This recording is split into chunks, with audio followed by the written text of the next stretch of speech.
Hey guys, ఈ process చేయడం నేను కూడా ఫస్ట్ టైమే, కానీ మీకు కూడా చూపిస్తాను. వెల్కమ్ టు వర్షు, ఇట్స్ మీ.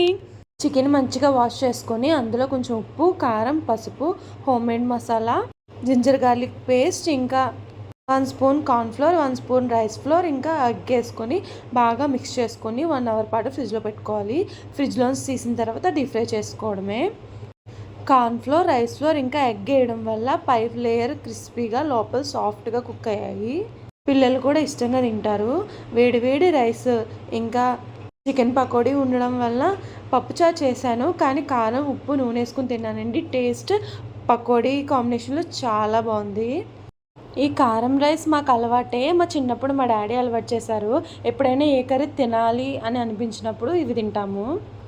లాస్ట్లో కొంచెం పప్పుచారు కూడా వేసుకున్నాను, కానీ పప్పుచారుతో కన్నా పకోడీ కాంబినేషన్ కారం రైస్ తోటి చాలా బాగుంది. మీరైతే ఏ కాంబినేషన్ ఇష్టపడతారు? సబ్స్క్రైబ్.